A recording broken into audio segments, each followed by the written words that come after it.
ఈరోజు మరొక కేసు తీసుకుని పెదారవీడు మండలం ఎస్ఐ గారు వచ్చారు. ఎలక్షన్ సమయంలో ఆ కేసును నమోదు చేసినట్టుగా దానికి సంబంధించిన 41A నోటీస్ ఇచ్చేసి వెళ్లారు. రోజుకొక కేసు,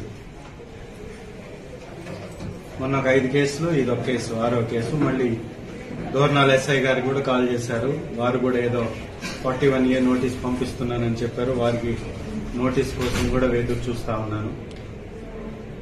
2 రోజుల క్రితం కూడా వీరందరూ కాల్స్ చేశారు. కాన్స్టిట్యున్సీకి వస్తే తీసుకొచ్చిస్తామని. ఇవాళ రావడం జరిగింది. వాళ్ళ నోటీసులు కూడా ఇచ్చారు. ఇది ఏ రకమైనటువంటి విధానం అని నేను ప్రభుత్వాన్ని ప్రశ్నిస్తున్నాను. మీరు చేసే తప్పుల్ని, ప్రభుత్వంలో జరిగేటటువంటి తప్పుల్ని ఎత్తి చూపటం అనేది ప్రజాస్వామ్యం యొక్క హక్కు. అది మా యొక్క బాధ్యత. ప్రతిపక్షంలో ఉన్నటువంటి ఎమ్మెల్యేలే బాధ్యత.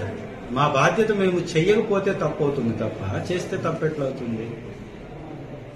ఇదే నియోజకవర్గంలో వైఎస్ఆర్ కాంగ్రెస్ పార్టీ తరఫున నేను, తెలుగుదేశం పార్టీ తరఫున ఇంకొకరు, కాంగ్రెస్ తరఫున మరొకరు, బీఎస్పీ తరఫున మరొకరు అనేక మంది అభ్యర్థులుగా పోటీ చేశారు. మరి ఎవరికీ లేని విధంగా, ఎవరి మీద లేని విధంగా ఇన్ని కేసులు ఎందుకు పెడుతున్నట్టు? దీనివల్ల మీరు సాధించేదేంటి? ఏం చెప్పదలుచుకుంటున్నారు మీరు? ప్రజాస్వామ్యంలో ఎమ్మెల్యేని అపహాస్యం చేయడం మీ యొక్క సిద్ధాంతం, విధానమా? ఇది మీ హుందాతనమా? ఇది నిజంగా ప్రజలు హర్షించేటటువంటి విషయమా? ఒక్కసారి కూటమి ప్రభుత్వం గమనించుకోవాలి. గతంలో చెప్పిన విధంగా మరొకసారి మీకు ఎన్ని కేసులు పెట్టినా వెనకడుగు వేసేది లేదు అని మీకు తెలియపరుస్తూ, ఎన్ని కేసులు పెడతారో పెట్టండి. మీ తప్పుల్ని ఎండగడుతూనే ఉంటాం, ప్రశ్నిస్తూనే ఉంటాం.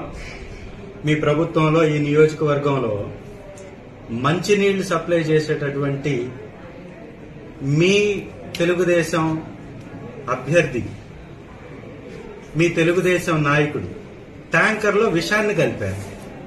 ఎన్ని కేసులు పెట్టారు? ఉచితంగా సప్లై చేసే మంచినీటి ట్యాంకర్లలో విషాన్ని కలిపితే ఎన్ని కేసులు పెట్టారు? ఎవరైతే ఉచితంగా వాటర్ సప్లై చేస్తున్నారో తన్ని తీసుకొచ్చి పోలీస్ స్టేషన్లో చిత్రహింసలు పెట్టి విపరీతంగా కొట్టారు. కొట్టించింది ఎవరు? ఏంటి అతను చేసిన పాపం? ఉచితంగా మంచినీళ్లు తోలడం పాపమా? మీ తెలుగుదేశం కార్యకర్త ఎన్టీ రామారావు గారి బొమ్మకు ఉరేసుకోవడానికి రోడ్డు మీదకు వచ్చి ఉరేసుకోబోయారు. ఎందుకు ఈ స్థితిలో ఉన్నారు? వీటన్నిటికి కారణం అవుతున్నటువంటి వ్యక్తి మీద కేసులు పెడుతున్నారా? కేసులు కడుతున్నారా? ఇది ఒక్కసారి ప్రజలందరూ కూడా